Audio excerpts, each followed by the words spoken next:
Jadi dia Tuhan, inilah kerinduan kami, mengasihi-Mu, melayani-Mu sampai akhir hidup kami. Dan biarlah hati kami boleh bersuka cita setiap hari, karena kami memiliki Engkau sebagai Tuhan dan Juru Selamat kami. Dan pada pagi hari ini Tuhan, teguhkanlah firman-Mu dalam hati kami. Biarlah firman-Mu boleh menghiburkan kami. Pakailah hamba-Mu yang hina ini, sucikan dan layakkan supaya hamba boleh menjadi saluran berkat, menyampaikan kebenaran firman Tuhan pada pagi hari ini. Ampuni hamba dan juga biarlah Engkau mengurapi hamba. Terima kasih Bapa, di dalam nama Tuhan Yesus kami sudah berdoa. Amin. Shalom Bapak Ibu Saudara yang dikasihi Tuhan. Hari ini saya melihat wajah-wajah tegang, tidak ada senyum ya, dalam memuji Tuhan. Tapi biarlah kita pada pagi hari ini ya mau membuka hati kita untuk firman Tuhan yang membuat hati kita bisa bersuka cita menjalani hari-hari di depan. Ya. Firman Tuhan akan selalu menuntun kita, orang-orang percaya, agar kita dapat menjalani hari-hari ini makin hari makin kuat, makin hari makin bersinar. Kalau kita boleh ada saat ini adalah karena anugerah Tuhan. Mari kita bersama-sama membuka firman Tuhan dari Ibrani pasal 12 ayat 1 dan 2. Ibrani 12 ayat 1 dan 2.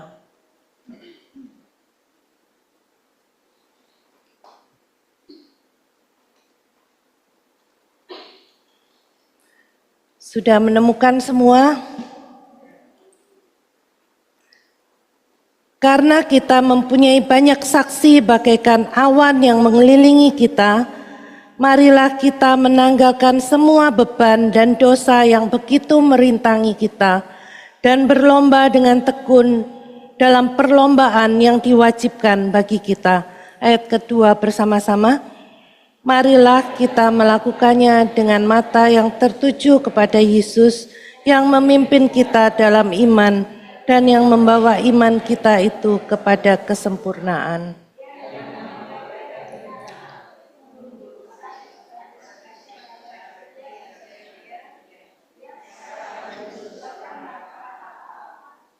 Ya, kita akan pujikan, bersabdalah.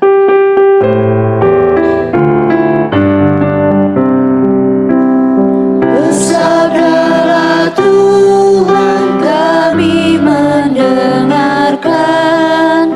Bersabdalah Tuhan, kami mendengarkan. Kuatkanlah kami dan hiburlah kami. Kuatkanlah kami dan hiburlah kami. Terima kasih tim musik dan WL. Kitab Ibrani ini ditulis bagi orang yang sudah percaya kepada Tuhan Yesus. Juga bagi kita ya, termasuk kita. Untuk menyadarkan kita bahwa kehidupan Kristen kita sedang berada dalam sebuah pertandingan iman yang digambarkan dengan seorang pelari ya. Pelari yang mengikuti satu pertandingan lari.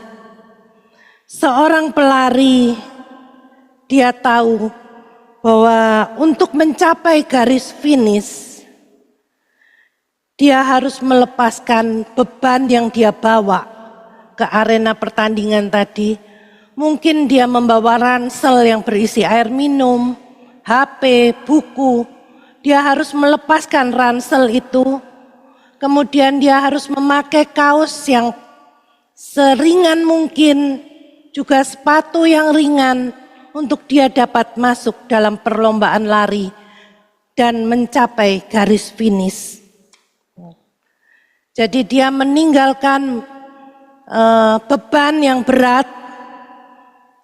Dia tidak lagi memikirkan bahwa saya harus bawa ini dan itu, tapi saya harus meninggalkan tas ransel itu. Ya, dalam Ibrani 12 ayat 1 ini mengingatkan kita bahwa supaya kita melepaskan atau meninggalkan beban dan dosa yang begitu menghalangi kita untuk menjalani perlombaan iman yang diwajibkan bagi tiap-tiap kita orang percaya. Setiap kita yang sudah percaya Tuhan Yesus, yang baru percaya atau yang sudah lama percaya, kita harus sadar kita ada dalam pertandingan iman. Tidak bisa menjadi orang Kristen, saya menjadi orang Kristen mingguan, atau saya sekali-sekali aja menamakan diri Kristen. Tetapi sebagai orang Kristen, kita dikatakan sedang mengikuti perlombaan iman. Dan apa saja beban dan dosa yang begitu menghambat kita menjadi orang Kristen yang diinginkan oleh Tuhan. Yaitu ingatlah akan istri Lot. Ya.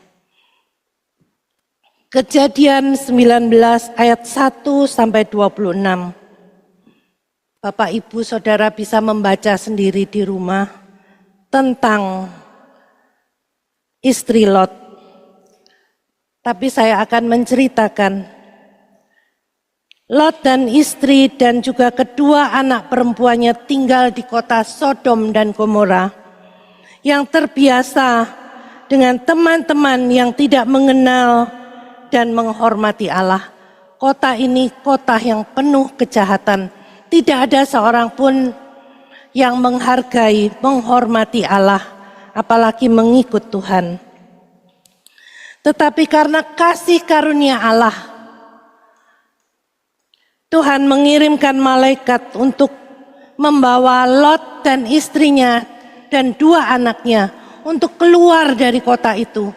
Dan kota itu akan dimusnahkan oleh Tuhan. Sebenarnya senang ya, dipilih hanya satu keluarga untuk keluar dari kota yang akan dihancurkan. Kota yang penuh kejahatan, sebenarnya lega loh. Dibawa ketika mendengar, keluarlah kamu ke pegunungan itu. Keluarlah kamu dari kota itu. Karena aku akan menghancurkan kota ini, kata Tuhan. Dikirim malaikat untuk datang. Sebenarnya ada sukacita, harusnya ada sukacita untuk, oh iya ya, saya harus keluar, gitu ya. Saya enggak, bukan hanya saya sendiri sebagai bapak, tapi istri dan anak yang ada dalam rumah itu. Anaknya punya pacar, 2. Ditawari, ayo ikut keluar, gitu ya. Dua-duanya ditawari, malah diolok-olok, dibully yang nawari keluar ini, ya. Jadi calon mantunya, pacar anaknya ini enggak mau ikut keluar. Terus pada hari yang ditentukan, ketika Lot dan istrinya masih berlama-lama, mungkin masih milih barang apa yang bisa dibawa, atau mikir apa yang berat ditinggalkan. Tapi tangan malaikat itu menarik mereka, menyeret mereka keluar supaya mereka tidak hangus, ya, dibinasakan oleh Allah bersama dengan kota Sodom dan Gomora. Tapi ketika mereka berlambat-lambat, tangan satu keluarga ini ditarik untuk keluar. Dan ketika sudah dalam perjalanan keluar, ya, dikatakan lagi oleh firman Tuhan, jangan menoleh ke belakang, jangan noleh. Ya, ada pesan yang disampaikan. Ketika keluar, jangan menoleh ke belakang. Tetapi apa yang terjadi di tengah jalan? Istri Lot menoleh ke belakang. Apa yang terjadi setelah itu? Bapak Ibu yang pernah mendengar cerita sekolah minggu, apa yang terjadi dengan istri Lot? Jadi tiang garam, ya jadi kaku. Kemudian ya dia tidak bisa melanjutkan perjalanan, mati.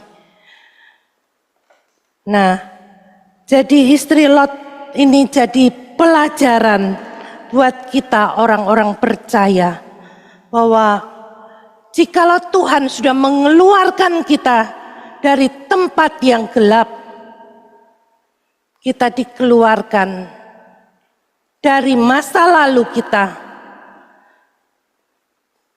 menghadap untuk masa depan yang penuh harapan, kehidupan yang kekal, berjalan bersama Yesus. Tetapi istri Lot ini jadi pelajaran. Kenapa? Dia tidak taat pada perintah Tuhan. Jangan noleh ke belakang. Tapi dia noleh. Hatinya masih melekat pada hal-hal duniawi. Istri Lot tidak taat pada perintah Tuhan. Hatinya terikat dengan teman-teman yang tidak mengenal Tuhan, yang sama-sama senang pada harta, kemewahan, dan hura-hura ya.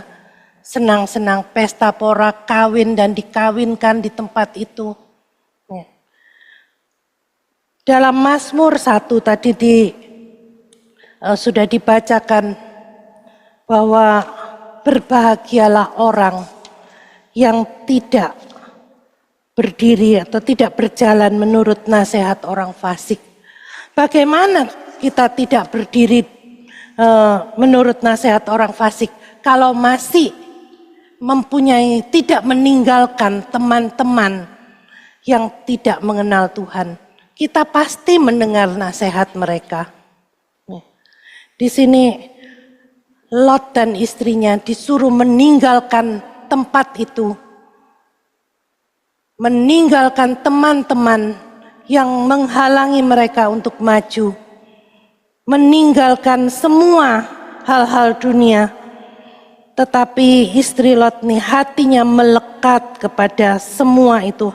Hal-hal yang kedagingan. Ya, orang-orang percaya saat ini, baik yang muda maupun yang tua, kita harus memilih pertemanan kita, ya, memilih pertemanan kita dengan siapa kita berteman, ya. Kadang kita memilih, yang selevel apanya, selevel duitnya. Sama-sama punya iPhone. Nah, yang enggak punya ini kepingin punya iPhone. Gimana caranya? Ya, ada nasihat orang fasik.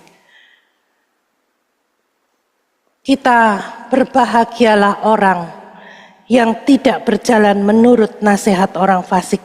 Yang tidak berdiri di jalan orang berdosa. Tinggalkan teman-teman yang mempengaruhi kita untuk maju mengikut Tuhan. Kadang-kadang, waduh teman-teman ikut Tuhan ini enggak menggairahkan katanya ya. Karena kalau ikut-ikut teman yang lama itu menyenangkan. Nongkrong di kafe gitu ya. Bisa main game bareng, menyenangkan gitu ya. Tapi ingat apa hasilnya? Berbahagialah orang yang tidak bergaul dengan orang-orang yang tidak mengenal Tuhan. Kalau kita bergaul boleh berteman, tapi ada batasnya. Sampai di mana? Apakah kita bisa menjadi garam dan terang di situ? Atau kita yang terseret untuk kita menjadi garam yang hambar dan terang yang redup di tengah-tengah mereka. Sekolah-sekolah Kristen banyak muncul di media sosial. Bagaimana murid-muridnya ikut membuli teman, ikut membuli guru.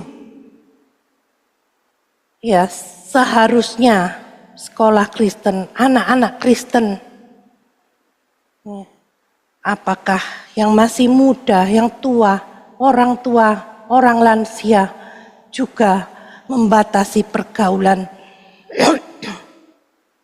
Orang-orang yang tidak mengenal Tuhan itu membawa kita untuk mundur, bukan maju. Membawa kita tidak dapat berlari dalam perlombaan iman. Jadi dosa istri Lot ini selalu diingatkan dalam perjanjian lama, dalam perjanjian baru. Selalu dikatakan, ingatlah akan istri Lot. Jangan kita menoleh ke belakang. Taatilah firman Tuhan. Tinggalkan masa lalu yang membuat kita tidak dapat maju. Tapi biarlah kita maju bersama dengan Tuhan. Rasul Paulus mengatakan tentang dirinya dalam Filipi 3 ayat 13 dan 14. Saudara-saudara, aku sendiri tidak menganggap bahwa aku telah menangkapnya, tetapi ini yang kulakukan. Aku melupakan apa yang telah di belakangku dan mengarahkan diri kepada apa yang di hadapanku dan berlari-lari kepada tujuan untuk memperoleh hadiah, yaitu panggilan surgawi dari Allah dalam Kristus Yesus. Ini juga yang harus kita lakukan, melupakan apa yang sudah di belakang kita.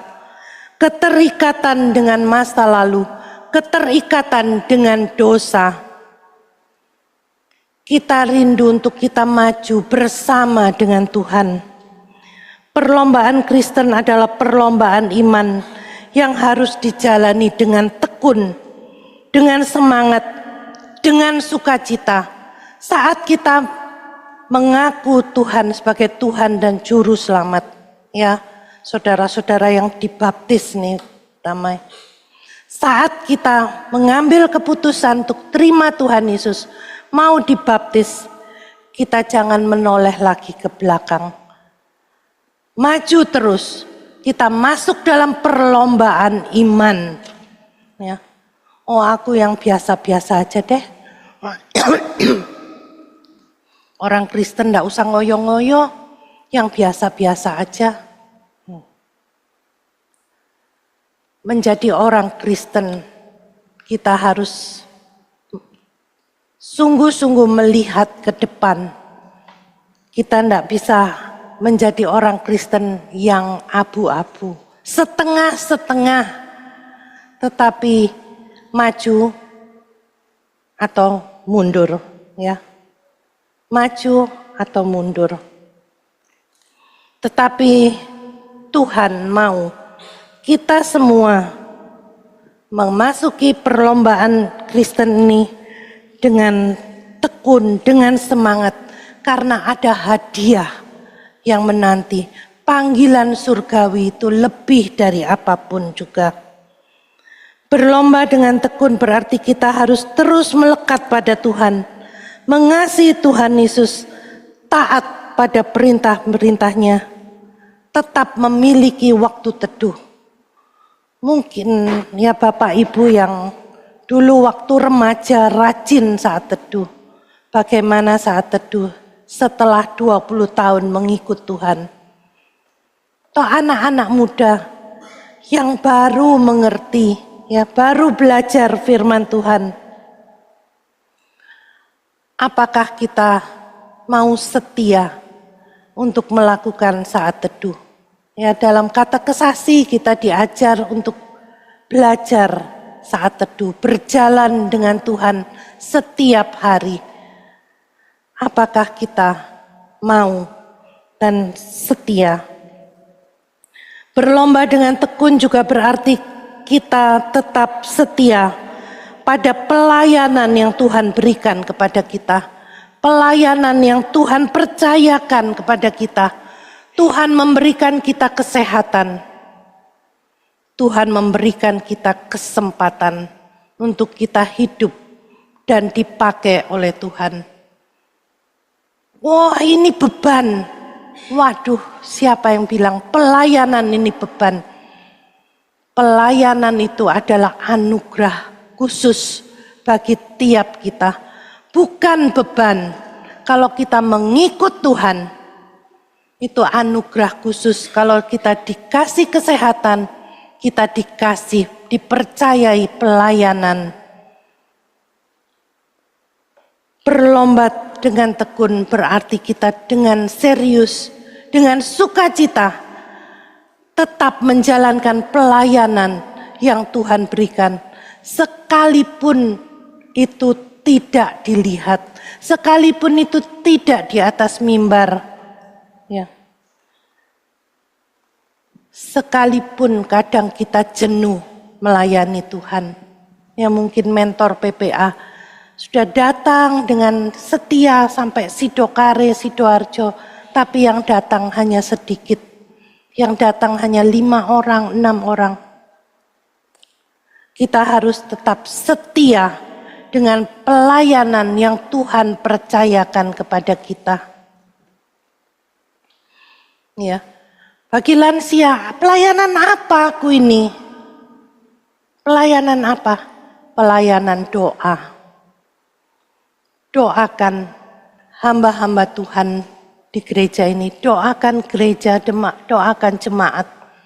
Tidak ada yang pensiun dalam pelayanan. Mungkin tidak lagi menjabat jadi majelis.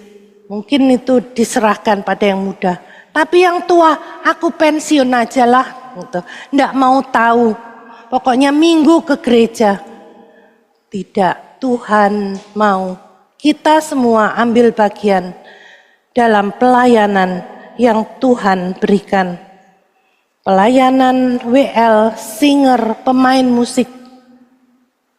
Pelayanan apa saja kita harus mau sesuai dengan talenta yang Tuhan beri. Ya, anak-anak muda sekarang dilatih untuk pegang sound.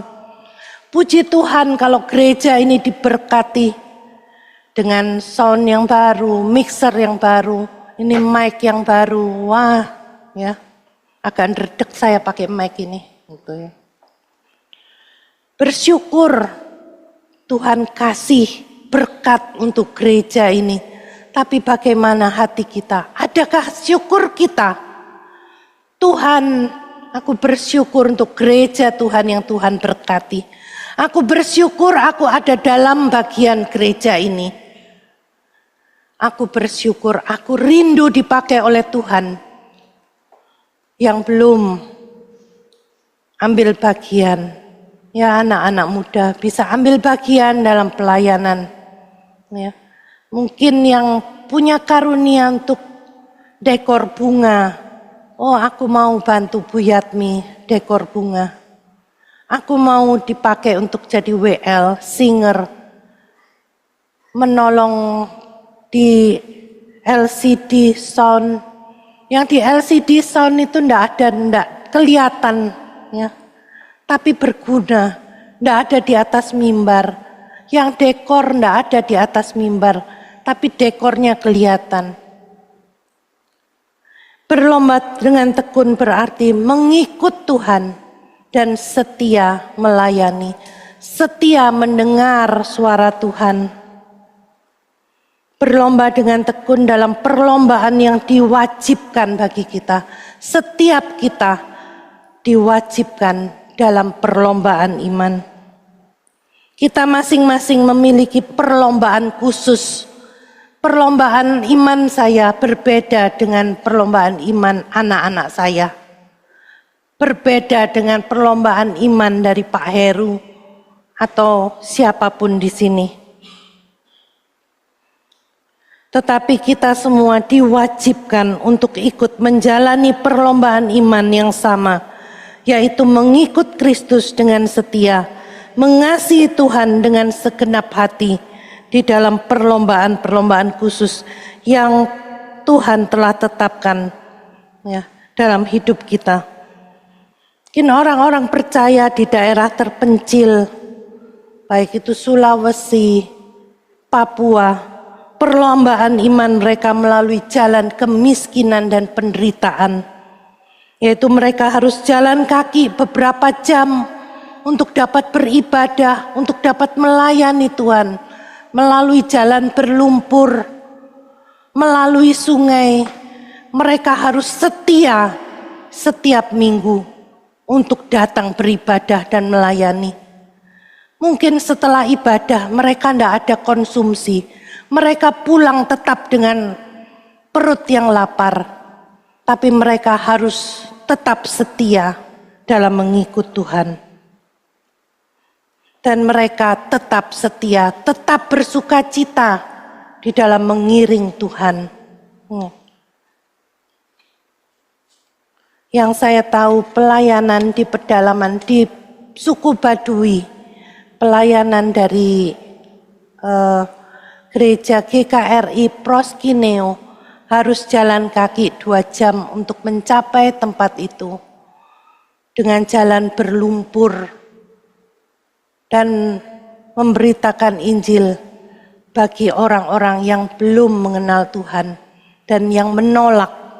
Tetapi saat ini sudah ada posyandu di sana. Karena mereka setia, sudah beberapa tahun mereka datang ke sana. Ya, dan beberapa orang percaya harus datang ke gereja itu berjalan beberapa jam untuk dapat mencapai tempat itu. Juga beberapa orang juga harus menjalani perlombaan iman melalui penyakit-penyakit yang sulit disembuhkan atau yang tidak dapat disembuhkan. Meskipun demikian mereka juga dituntut untuk tetap setia mengikut Tuhan, mengasihi Tuhan sampai akhir hidup. Bisa 1 tahun mereka menderita, bisa 2 tahun, kemudian Tuhan sembuhkan atau Tuhan panggil pulang. Tapi ada yang sampai 20 tahun tidak sembuh. Tetapi dia tetap harus setia, tetap mengasihi Tuhan, tidak berhenti di tengah jalan. Ya, anak saya Tasya, dia harus mengikuti perlombaan iman dengan sakit. Entah sakit apa, dulu namanya GBS, tapi sudah sampai akut. Kekebalan tubuh yang menyerang syaraf. Sudah 20 tahun ini dia mengalami nyeri pada kaki, tangan. Dan juga ditambah lagi tanggal 30 nanti dia harus operasi kista. Jadi tidak cukup sampai tangan dan kaki, tapi kista juga. Nah, dia juga harus operasi tangan dan kaki lagi. Sudah 22 tahun dia alami sakit. Tapi tiap kali saya telepon dia, mendengar kesaksiannya bagaimana Tuhan mengasihi dia, menolong, menguatkan.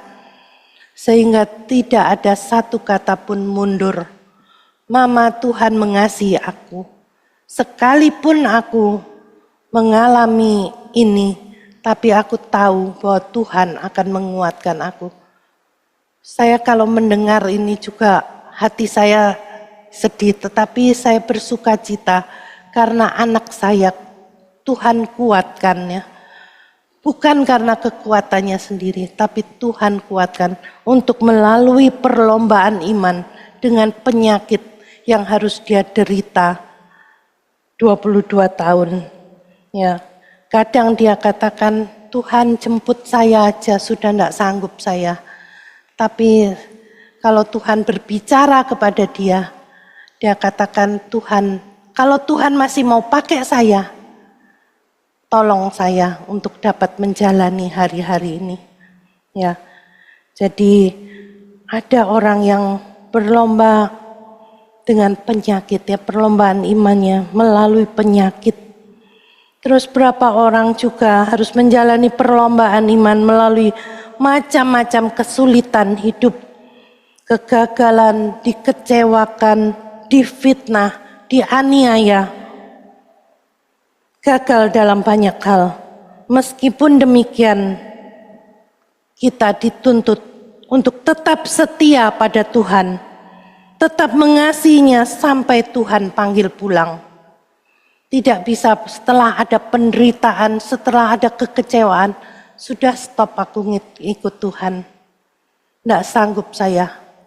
Ya, banyak orang bunuh diri karena dia tidak mempunyai pengharapan di dalam Tuhan.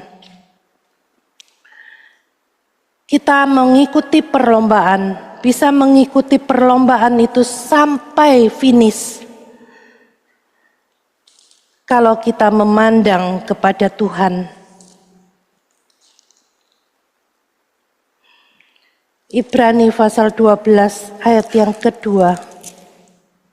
Marilah kita melakukannya dengan mata yang tertuju kepada Yesus, yang memimpin kita dalam iman, dan yang membawa iman kita itu kepada kesempurnaan, yang dengan mengabaikan kehinaan, tekun memikul salib, ganti sukacita yang disediakan bagi Dia, yang sekarang duduk di sebelah kanan tahta Allah.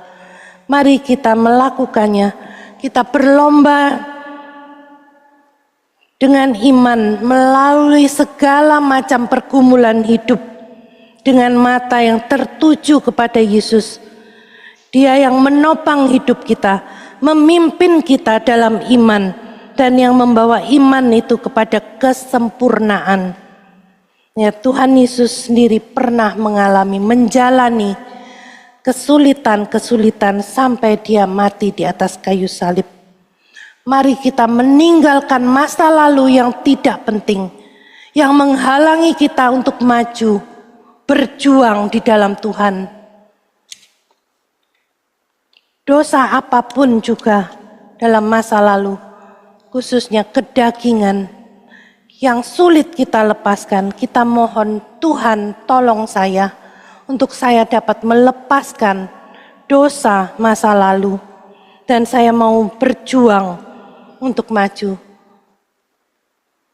Sampai akhir, sampai Tuhan panggil pulang.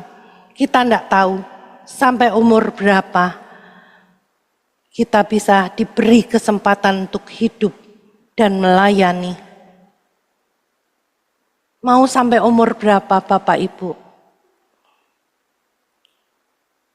Kalau boleh ditanya oleh Tuhan, kamu mau sampai umur berapa? Dulu saya katakan sama Pak Sartono, kalau boleh aku duluan aja yang dipanggil Tuhan, jangan kamu. Supaya ya saya tidak gagal dalam mengikut Tuhan. Saya merasa kalau saya ditinggalkan oleh suami, saya merasa tidak mampu lagi. Kemana saya harus bersandar? Ya, tapi Tuhan mengingatkan, mata saya bukan memandang kepada suami yang sanggup menopang saya, tapi harus kepada Yesus. Ya, yang sanggup menopang saya. Saya katakan, Tuhan, bagaimana kalau saya gagal, kalau tidak ada suami ini? Bagaimana kalau saya nggak kuat? Bagaimana, tapi melalui firman Tuhan ini, saya tahu saya harus meninggalkan masa lalu, ya, kenangan-kenangan, baik itu kenangan indah bersama Pak Sartono, ya. Saya harus maju bersama dengan Tuhan, memandang kepada Tuhan. Kita bisa lelah, dan mungkin kita bisa jatuh. Kita bisa gagal untuk setia, tapi Bapa di surga sedia menopang kita. Dalam hidup ini banyak pergumulan yang mungkin membuat kita berhenti sejenak. Tapi Bapa di surga tidak membiarkan kita jatuh tergeletak, tapi mengangkat tangan kita untuk bangkit dan berdiri lagi.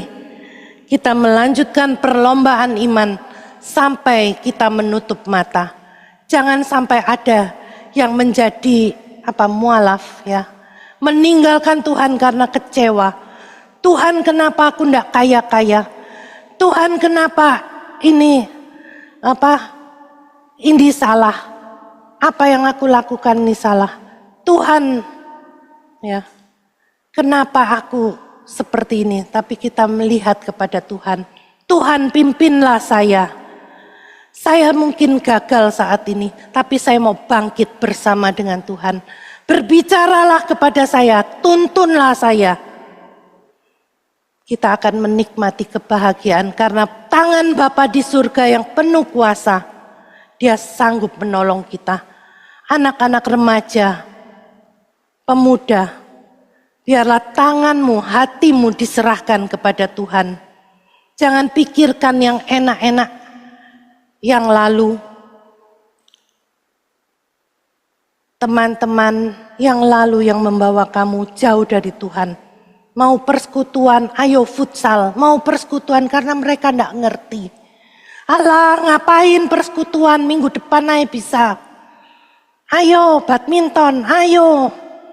Mau ABC, jamnya badminton, jamnya ABC. Mana yang dipakai?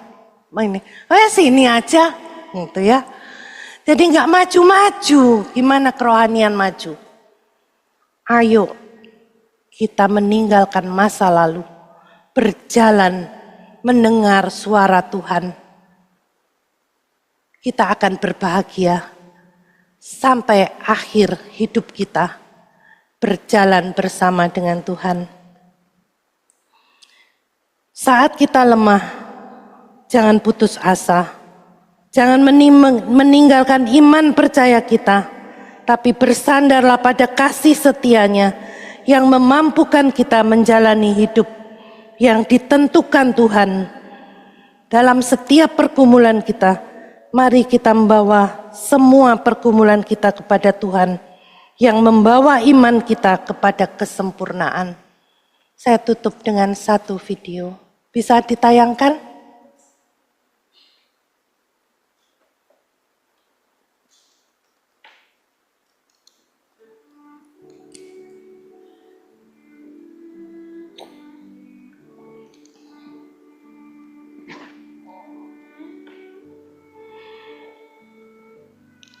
Pelari ini dulu dikenal sebagai pelari yang handal.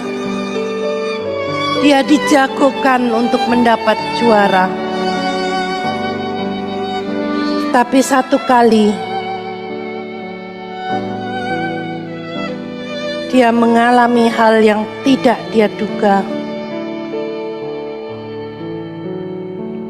Sebuah malapetaka. Pada saat di tengah dia berlari dengan giat,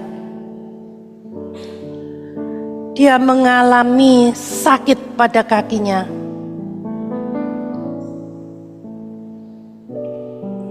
Otot hamstring kanannya robek,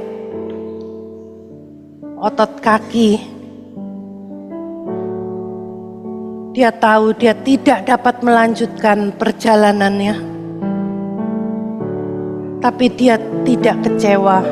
Dia ingat nasihat ayahnya. Larilah sampai akhir.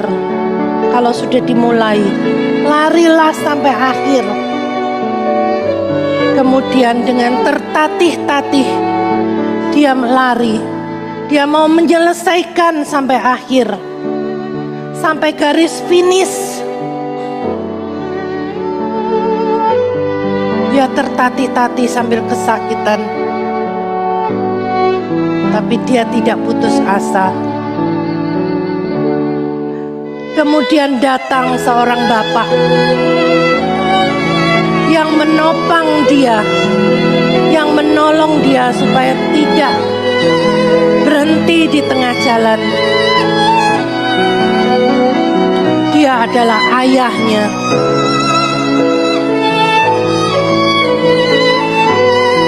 ayahnya yang mengasihi dia.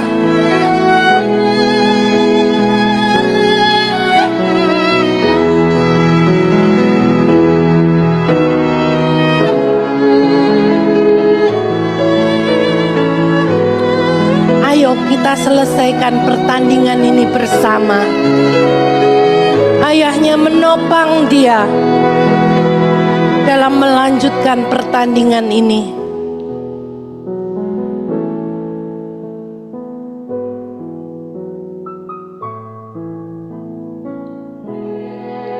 Akhirnya Derek Redmond dapat menyelesaikan pertandingan sampai garis akhir karena ada tangan ayahnya yang menopang dia. Demikian juga dengan hidup kita. Apa pergumulan, kesulitan kita saat ini yang membuat kita ingin berhenti dalam mengiring Tuhan? Apa yang mau membuat kita berhenti dalam mengasihi Tuhan, melayani Tuhan? Dia sudah begitu baik memberikan nafas kehidupan bagi kita, memberikan kesehatan. Dia memberikan berkat-berkatnya, dia memberikan pekerjaan, dia memberikan keluarga yang baik. Apa yang membuat kita mau berhenti saat ini? Pandanglah pada Yesus yang mau menopang kita di saat kita letih. Hati kita letih, jiwa kita letih, tubuh kita letih. Tuhan, inilah tanganku, inilah hidupku. Topanglah aku supaya aku bisa berjalan sampai akhir. Aku mau mendengar suaramu lebih daripada suara-suara yang lain. Mari kita berdoa.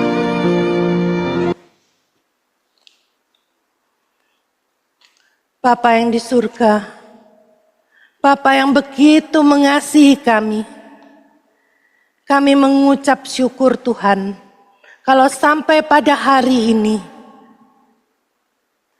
Engkau menopang kami yang merasakan lelah, kami yang merasa putus asa, tetapi kami harus terus berjuang. Tuhan, seringkali kami lupa bahwa Engkau mau berjuang bersama kami. Engkau mau menopang kami sampai kami Tuhan panggil pulang. Tuhan, tolonglah kami untuk kami terus memandang kepada Tuhan. Dan kami dengan sukacita meninggalkan masa lalu kami, hidup kami yang tidak berkenan kepada Tuhan. Dan kami mau melakukan apa yang Tuhan mau dalam hidup kami. Oleh sebab itu Tuhan, mulai saat ini, biarlah Tuhan menggenggam tangan kami. Tuhan juga menyembuhkan luka hati kami. Tuhan juga memapah kami yang letih dalam segala hal. Biarlah hati kami tetap melihat kebaikan, kemurahan Tuhan dan bersukacita di dalam Tuhan. Pada pagi hari ini Tuhan, kami berdoa untuk rencana pentabisan untuk Bapak Agus, Bapak Herijin, dan Bapak Andreas. Kami berdoa untuk persiapan mereka dan persiapan panitia untuk acara ini. Biarlah acara pentabisan ini membuat jemaat Tuhan bersukacita karena Tuhan menambahkan pendeta di gereja ini yang dapat memimpin kami, jemaat Tuhan, untuk berjalan lebih lagi mengikut Tuhan. Kami berdoa untuk ulang tahun gereja yang ke-24. Tuhan, kami bersyukur bahwa gereja kami dengan penuh kekurangan, banyak hal yang tidak semegah dari gereja-gereja yang lain. Tetapi sedikit demi sedikit Tuhan menambahkan apa yang kami perlukan. Kami bersyukur sebelum ulang tahun gereja yang ke-24, Tuhan sudah menambahkan sound system yang baru, mixer yang baru, mic yang baru. Dan biarlah ini menambah kami sukacita di dalam melayani Tuhan. Terima kasih Bapa untuk penyertaan-Mu bagi gereja ini. Kami berdoa untuk jemaat yang sakit dan dalam proses pengobatan. Kami berdoa untuk pemulihan Ibu Mona. Tuhan, Kau tahu kakinya yang sakit. Biarlah Engkau pulihkan melalui perawatan medis. Dan kami percaya Engkau juga memberikan kekuatan, kesehatan bagi Pak Rio yang mendampinginya. Terima kasih Tuhan, kami juga berdoa untuk Oma Rosi yang menderita sakit. Biarlah Tuhan juga yang akan menolong Oma Rosi dalam proses kesembuhannya. Kami juga berdoa untuk Bapak Rudi, papanya Ibu Ana dan Pak Franky, juga dalam proses penyembuhan setelah operasi prostat. Kami percaya tangan Tuhan juga yang penuh kuasa akan menyembuhkan. Kami berdoa untuk rencana operasi Tasya tanggal 30 September. Tuhan mempersiapkan dia dan juga Kau memakai tangan dokter untuk dapat menolong Tasya. Berikan kekuatan, berikan sukacita. Terima kasih ya Tuhan. Kami berdoa untuk setiap pergumulan di pos-pos PI, baik Kalimantan, Palu, Denpasar, dan Tulungagung. Tuhan memberkati setiap hamba Tuhan yang melayani dan pergumulan-pergumulan mereka di pos PI. Biarlah Tuhan yang menolong.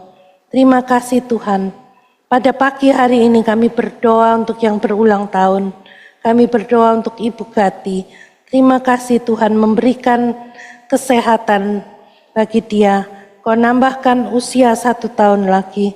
Kami juga bersyukur untuk Saudara Damar yang Tuhan juga tambahkan usia 1 tahun lagi ke tanggal 19 September. Juga Bapak Gersom yang Tuhan tambahkan usia 1 tahun lagi yang berulang tahun tanggal 20 September.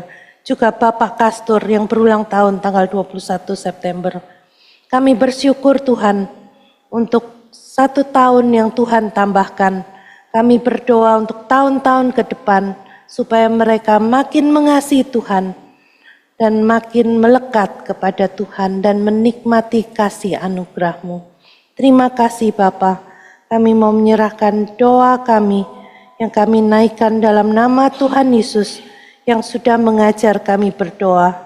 Bapa kami yang di surga, dikuduskan nama-Mu. Datanglah kerajaan-Mu, jadilah kehendak-Mu di bumi seperti di surga. Berikanlah kami pada hari ini makan kami yang secukupnya, dan ampunilah kami akan kesalahan kami, seperti kami juga mengampuni orang yang bersalah kepada kami. Dan janganlah membawa kami ke dalam pencobaan, tapi lepaskanlah kami daripada yang jahat, karena Engkau-lah yang punya kerajaan dan kuasa dan kemuliaan sampai selama-lamanya. Amin.